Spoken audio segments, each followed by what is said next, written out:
somebody in England commissioned to write the piece. But we did play it and we recorded it and we loved the piece very much. And he played with us until 2006, yeah.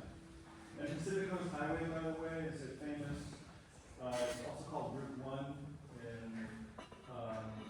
in California. And I guess technically it goes from the Mexican border to but the part that people, the part, it's like well above Los Angeles and above Santa Barbara, all the way to like south of San Francisco is like super famous, beautiful driving on the, Big Sur is there if you go to Big Sur. Gotta do it sometime, bucket list thing, PCH. Yeah.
there's quite a few tricky little rhythms in here, tricky little bits, and you guys are just nailing all the tricky little things. That being said, I think we can bring this piece more to life and really tell the story a little bit more.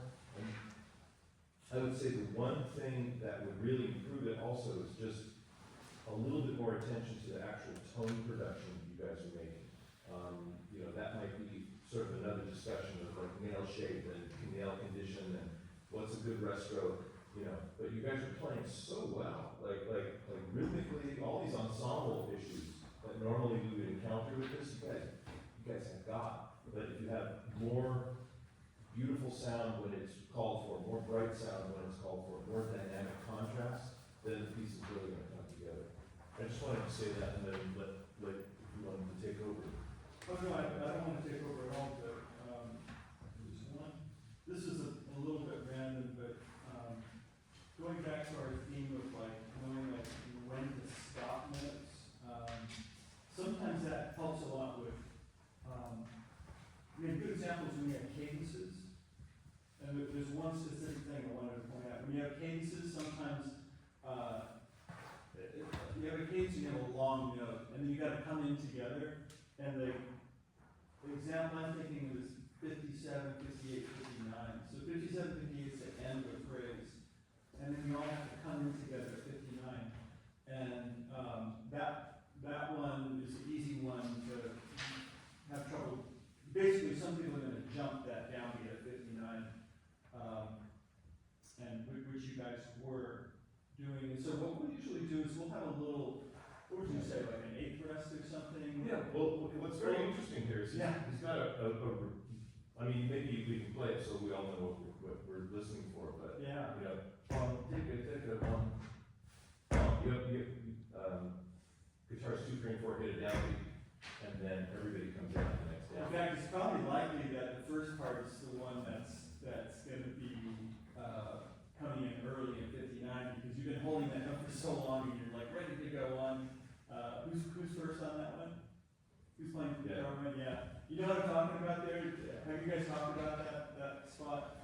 I lost track. Yeah. The coach, but why don't we try that? Maybe go back. Get into it. Well, you might as well just start it. I mean, in a sense, you could argue that 51 is also similar. Sure.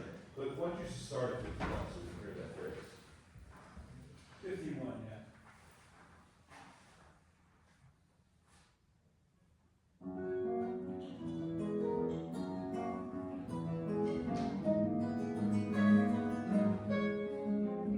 Let's do that again. I think we weren't on the same spot.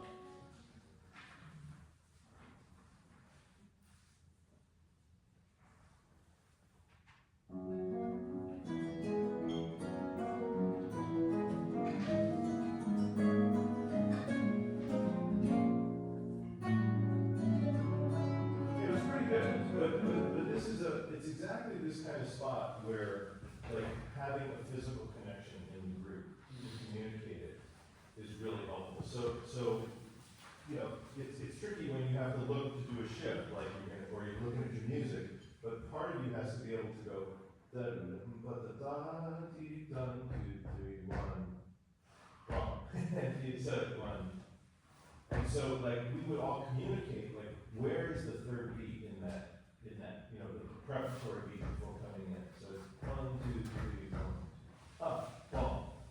And you don't have to do a big motion. Sometimes one person would be like the guy cueing, and the others just follow him. But it's almost like you just have to breathe together, rather than just being I'm doing my thing and I'm counting and I'm just hoping that we're all counting the same. Yeah, so the part of what Bill's saying there is this, it's one thing to think about, okay, we have to count 1, 2, 3, and then, boom, we have to come in on one together, right? What's almost, the trick, I would say, is to pay attention to the third beat, and then the first beat will happen, but if you really feel the third beat, and even more so, the and of the third beat, 1, 2, 1, 2, it's going by too fast to worry about the and, but 1, 2, 3, 1 will be there. So don't lose track of the third beat. I think that's what happens is we tend to kind of gloss over it or forget about it. Try it one more time and see if different places on one. See if you can just, some somehow breathe or communicate or wink or snort or something. You know, so that you all agree on where the third finger is. That happens a lot. Yeah.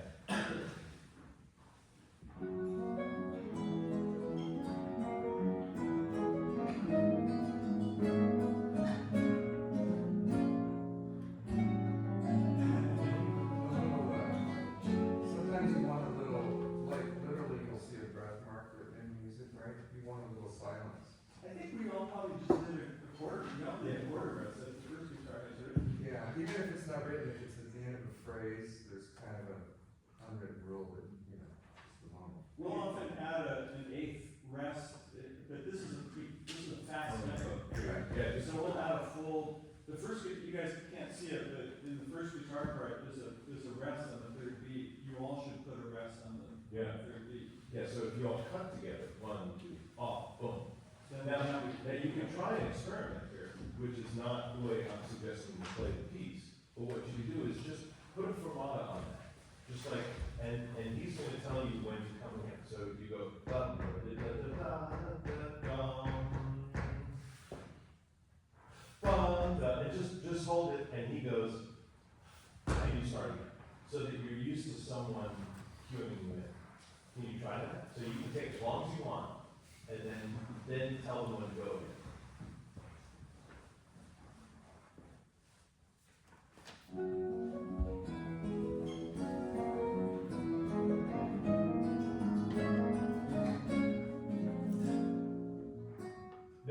And you gotta wait for him. He's gonna put a huge gap, like just stop. Once you come back. And you have, so he can lead it. And you have to watch him to tell you when to start again. So remember, he's gonna hold it. He's gonna hold it. Yeah.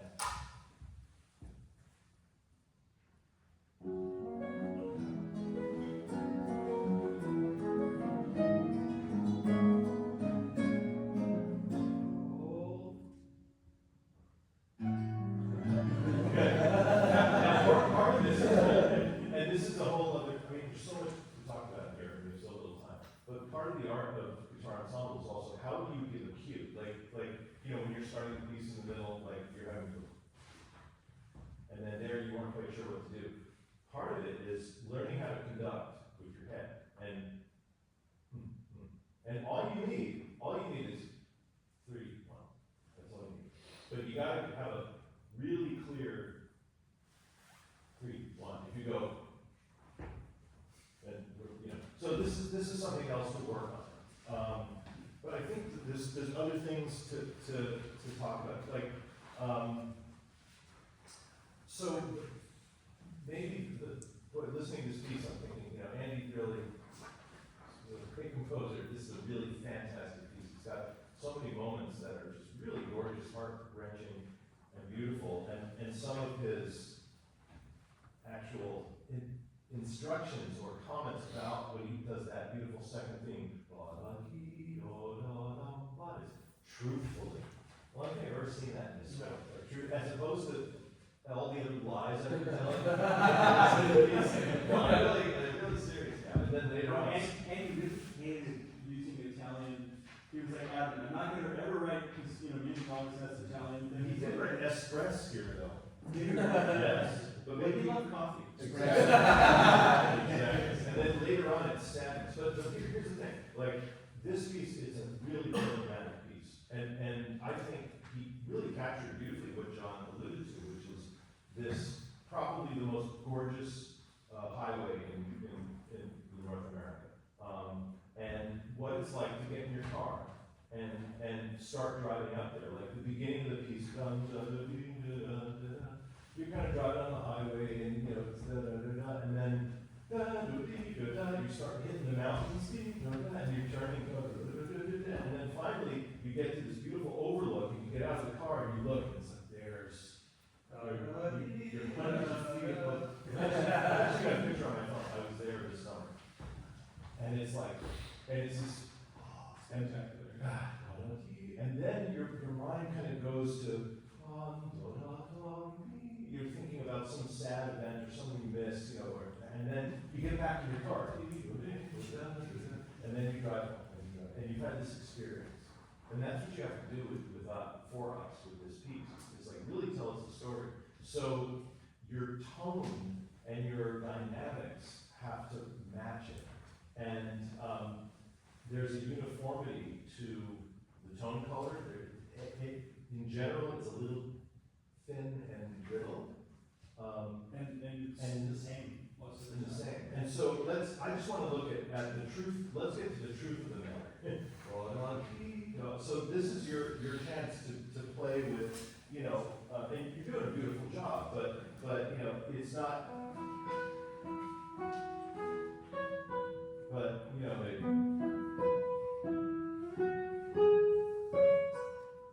and so, the finger,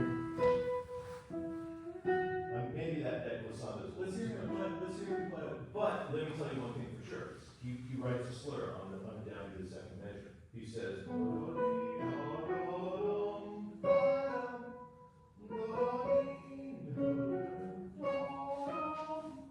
well, sorry. And you went, now, you have a good slur, but the slur is there because it's an appoggiatura.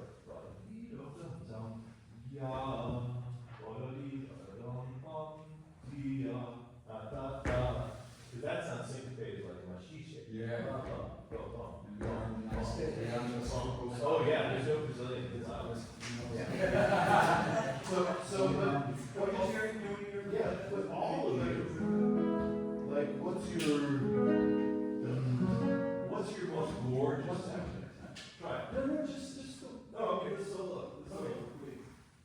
Go ahead, try.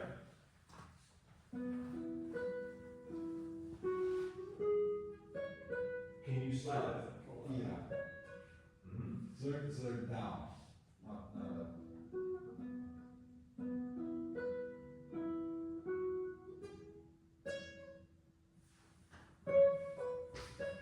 If you know you're going to slur, you have to, like, if you approach it kind of from the side like this, then you're not going to get a good slur. You have to land.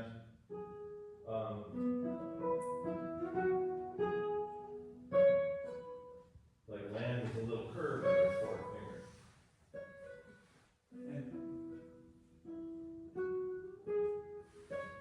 It's better. We could play it 3-1. I don't know. Andy probably has fingers in there. Yeah, I think you should go E to F sharp with the second finger, right? Yeah. Second finger. Right there, go from E to F with your second finger. Yeah. Yeah. But One more time. can you get more warmth and more sound? Like the warmest possible sound you can get.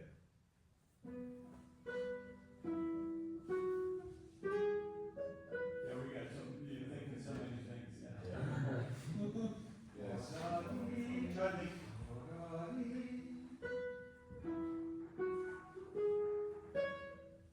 Better. Now let's have everybody. And so what needs, because we're coming out of this kind of folksy kind of thing, and then suddenly it has to be your warmest, most gorgeous sound. And so you're just going to go run it, and they'll come in.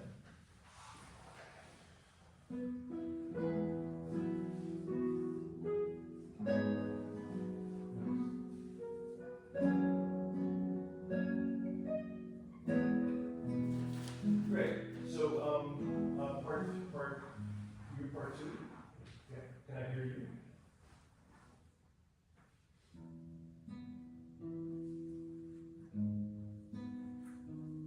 So as much, right now I'm hearing a little bit of a cookie click. So if you can, like, push the strings down a little bit more. Sorry, we're not doing that.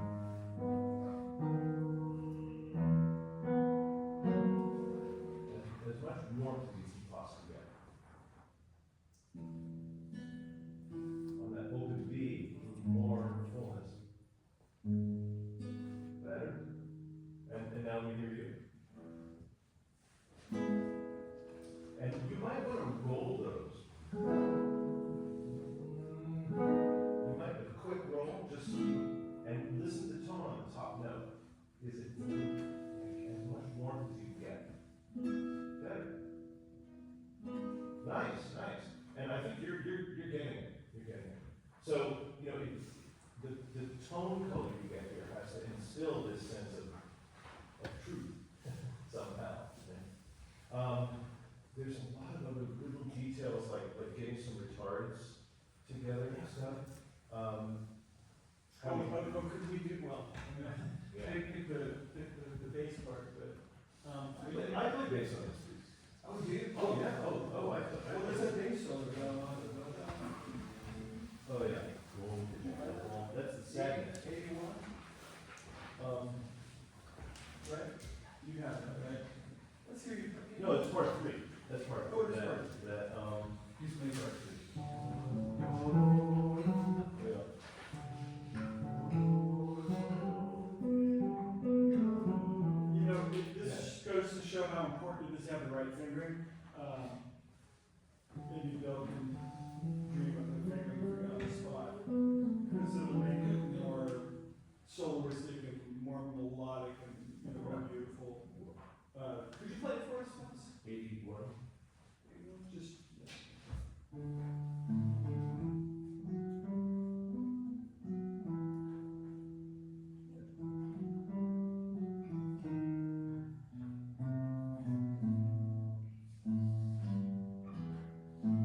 Good. So it's just a thing of, you know, choosing the easiest possible fingering, which is, you know, open strings, low position, yeah. which works fine. But, you know, one of the things about guitar ensemble is, you know, sometimes you can't play things in upper position. And Right, because you don't have to play any other notes, you just Yeah. are playing single, so you can choose an ideal fingering. yeah, and Andy sort of tells you right at the beginning, he says, well, don't play the, right, and you're doing that great. Then you're playing everything else, but you could go.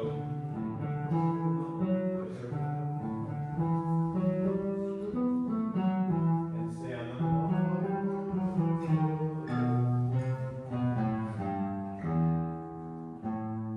And certainly, no matter what, you want to go. Oh, sorry. Yeah. So you know, basically it was like fourth position, and then slide up to seventh position.